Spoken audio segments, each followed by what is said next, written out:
Неге 90% контент креаторлар дұрыс табыс таппайды? Көп контент жасайды, бірақ табыс өз потологынан аспайды. Көбінде қалай стабильно түсіріп береді, бір проекттері бар, немесе өзіне түсіреді.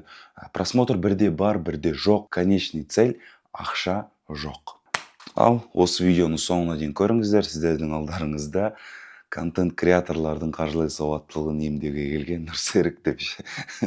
Неге олай болып жатыр? Неге қазір контент креаторларда, қазір если напрямую мен без сценария, қазір сценарийден ауытқып, егер де шынымен көзге тіке қарайтын болсақ, рынокқа тіке қарайтын болсақ, мобилограф, контент креаторлар, почти что лестницаның соңғы дәрежесінде тұр.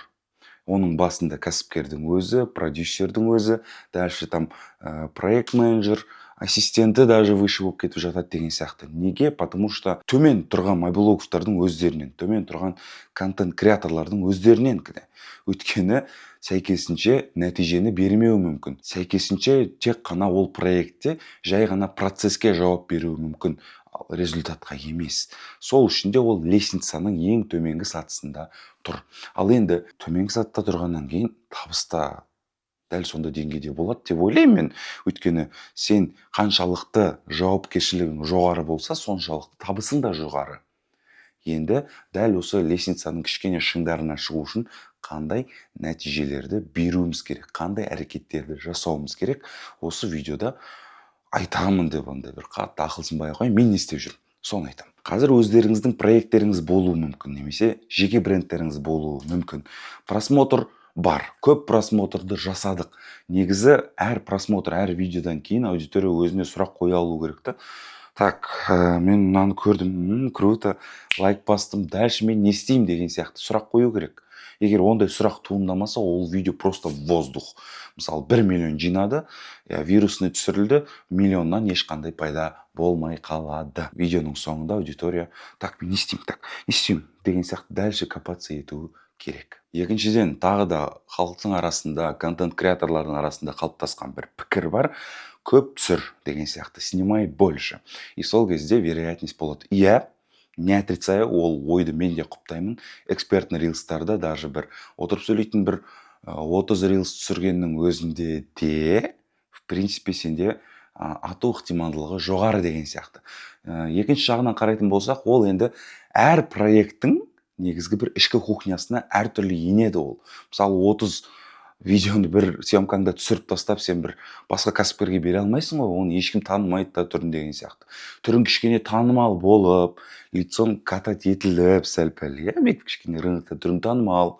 Содан кейін сен 30 рилсті отырыптың, ұрдың, короче.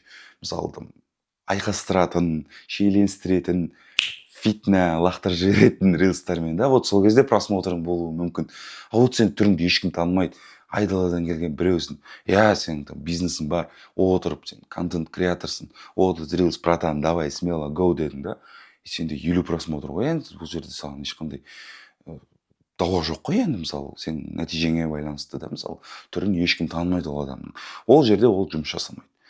Түсіну керек те, қай кезде ол жұмыс жасауы мүмкін, қай кезде жұмыс жасамайды деген сияқты. Оның өзінен де ақша жасайтындар бар. Мен өзімнің соңғы проектімде жасадым, бір күнде 3 рилстан чисто на количество, чтобы аптасына бір рет съемка жасау үшін. Бірақ ол видеоларым атпады. Екінші подходымды қолдандым. Бірінші менде всегда өзі 3 смена деген нәрсем бар. Бірінші сменада видеом былай атпайды, екінші сменада тоже атпайды. И үшінші сменада мен өзімнің білетін нәрсемді қолданамын. Анау екеуі менде эксперимент болады, мынау үшіншісі менде взлетный нәрсе. Менің өзімнің жеке теориям, осыған дейін жасап келе жатқандағы, сол нәрсені қолдандым, и бах, 1 миллион просмотр, и бах, лидтар келді деген сияқты. Ол видеоны мен қазір сіздерге көрсете аламын ба? Көрсете алам, Мен қазір дәл осы проектімді көрсеткім келіп тұр. Бұл жерде 230 мың оқырман болған мен жұмыс бастағалға дейін. Қазір примерно бір айдың көлемінде 449 мың оқырман. Қазір біз активно жұмыс жасап жатқан жоқпыз, тем более біз ара тұра, мысалы, аптасына бір рет, даже бір кейде 2 аптада 2 рет деген сияқты. Аптасына бір рет қой, сол сияқты мысалға біз қатты басып жұмыс жасап жатқан жоқпыз, өйткені ол кісінің эфирлары бар, жұмыстары бар деген сияқты. Мен оның уақытына примерно бір бұрын қойып қоямын. Енді қараңыздар, бұл жақта менің теориям бойынша қалай маған дейінде жақсы просмотр жинаған 3 миллион, 7-де 9 миллион деген сияқты. 7-де 9 миллионның өзінен маған дейін жігіттер жақсы 49 мың оқырман бір видеомен алып келген. И қараңыздар, мысалы, бірінші сменада менде хош иістен басталды бір видео атпады, 53 мың, екіншісі кетті 26 мың, үшіншісі 70 мың деген сияқты. Бір сменада 3 рилс кетті. Екінші сменада 25 мың, 48 мың, 55 мың. Мынау 54 мың дегенді мен түсірген жоқпын. И екінші сменада тағы 3 рилс кетті. Так, хорошо, менде чуть-чуть андай нәрсе, все, мен өзім білетін нәрсемді қолданамын. До этого бізде элитный контент деген сияқты бір пландар болған.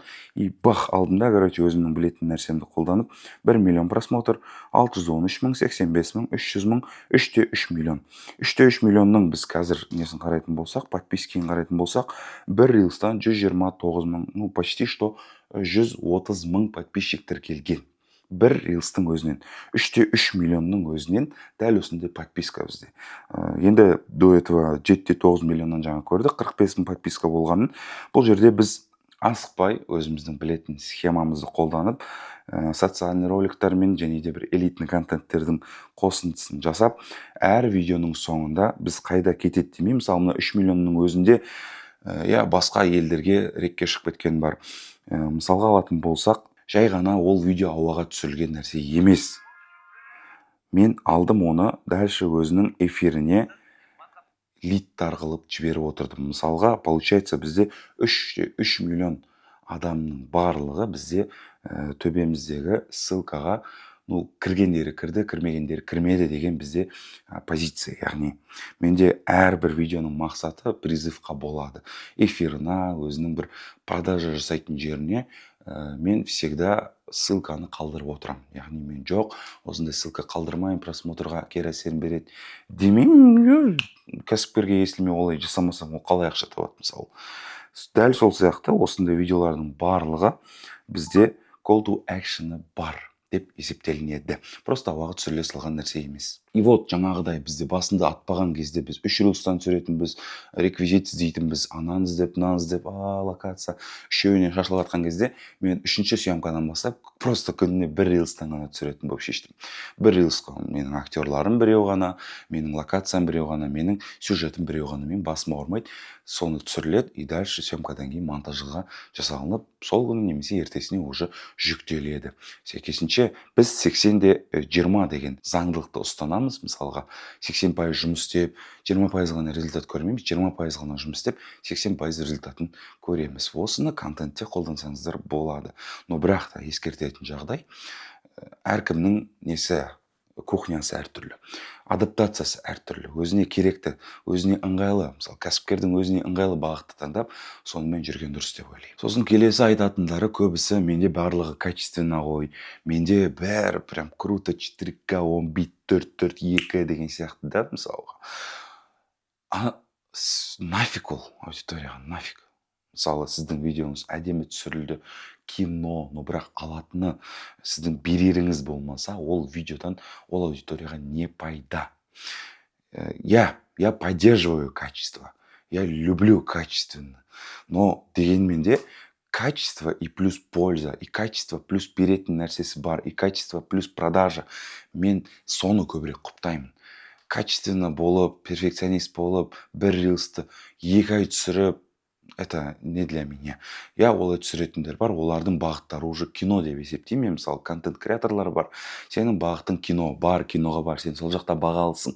Сен рилста не істеп жүрсің деп айтқым келетін адамдар бар. Контент-креатор дегеннен кейін инстаграмны роликтарды, қысқа, вертикальный роликтарды қамтығаннан кейін бұл жерде продажа по-любому жүреді. Мен қазір кино түсіріп берем, продажаға әсер етпеймін дегенмен де кәсіпкерге кішкене андай болып қалуы мүмкін. Сіздің заказдарыңызға, сіздің клиенттеріңізге невыгодно. Мен кәсіпкер болсам да, менің ақшам дофига болса ғана мен сериал түсіріп, просто неге имиджға деп айта салатын едім, ақшам көп болса.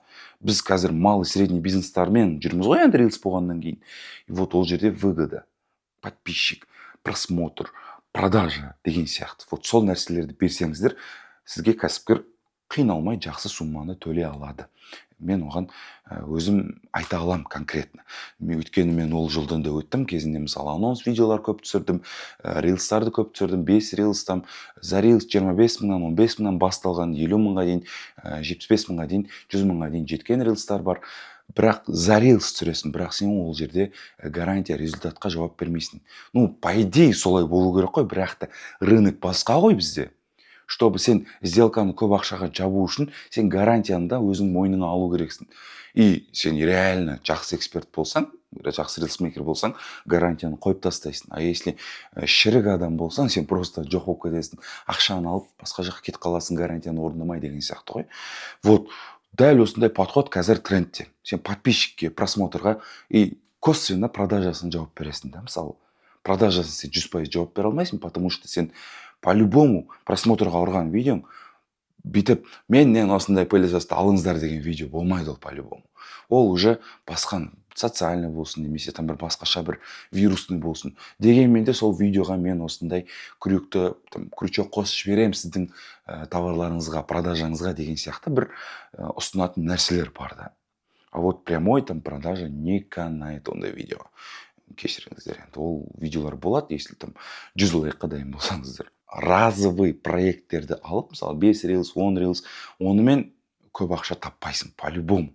Өйткені сен бірде бар ол проекттер, бірде жоқ. Бір проектке алып, как положено, бір нәтижеге жеткізетін проект алсаң, сол жерде еще сенің миың да тыныш, ананы іздеп, мынаны іздеп, дедлайндармен қиналып жүрмейсің.